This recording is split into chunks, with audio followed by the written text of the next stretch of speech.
Hey, welcome back to the group, everybody. We're in week 6 of our journey through Psalm chapter 23, probably the most familiar chapter in all of the Bible, very well known, very well loved, but I might say it this way, maybe a little bit less well lived. We find a lot of comfort there, a lot of direction. It gives us some warm, fuzzy thoughts, perhaps.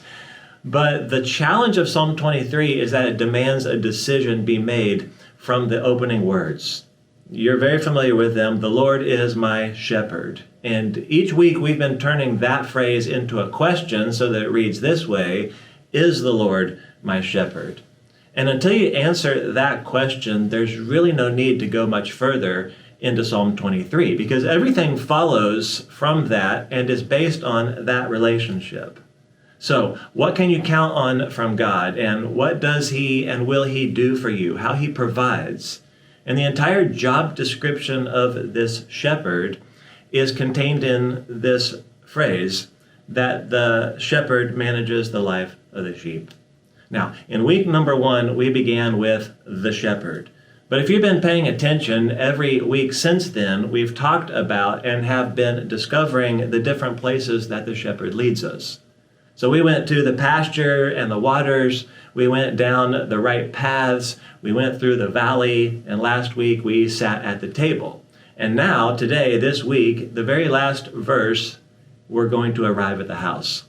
Now you'll notice that the language changes when you get to the very last sentence, where we're no longer talking about sheep and shepherd, although I think that that image still lingers. The very last lines here, David is recounting for us how his journey ends, and it ends at the house. Now, let me just give you a maybe. But maybe what we've seen so far is David reflecting over his time as a shepherd, and he's giving us insights into maybe a year in the life of shepherding, if that makes sense. Meaning, every year, tending the flock seems to have a cycle to it. The sheep don't have anything to worry about and nothing to fear. They really need nothing because the shepherd's going to lead them, and they tend to go to the same places and do the same things year after year. Meaning they're going to find green pasture and good drinking water. They're going to be let down right paths wherever they go. Eventually they're going to walk through the valley. That can be a little scary, but on the other side of it, right, they'll get taken to higher ground where they're going to enjoy green pastures again, right? Even though in those moments where we're intimately connected to the shepherd and our enemies are around us, right, the shepherd delivers us from those enemies and we return safely to the house. Now that's one maybe. Maybe, though, it's also an arc of David's life, right? Maybe it's possible that David looks back over his own life with God and sees his journey coming full circle and maybe close to an end. Right? It could be God's led him through very good times and satisfied all of his needs. God has given him wisdom and direction throughout his life to make good choices and walk down safe and right roads. He even got through one of the darkest valleys that you could go through, right? Not only in his sexual sin, but constantly feeling the threat of danger. Right? God became very personal to him then. And time after time, David felt the intimacy and connection even though he was surrounded by enemies.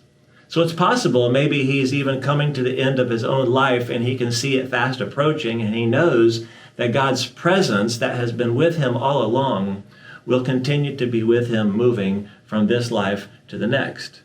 And he can envision what it might look like to not just be led by the Lord or comforted by the Lord, but to actually live with him and in his presence. So David says in the end, I want to dwell, right? I want to sit down. I want to live in the house of the Lord. I'm satisfied with the family, and I don't ever want this to change. I'm home. And I think it means, yes, someday that place that we long for, right? You might call it your forever home, when this life we're living comes to an end and we move into whatever is next. But I think David also means you can have this kind of life right now, today. Right, living in the presence of your shepherd, God. So David's looking back and seeing all the ways in which God has been pursuing him and chasing him and following him with goodness and mercy, with faithful love. And he is saying, I want it to be that way forever. See, that's how this journey ends, or better yet, how it continues. And the question is, well, what about yours? Right? How does your journey end? And is it in the house of the Lord? Because even though we end in the house of the Lord, we can't forget that it all began with the Lord, right? We come to live the rest of our days in the house of the Lord when we choose, as a guide and a manager, to have the shepherd of our life be God, who is the Lord.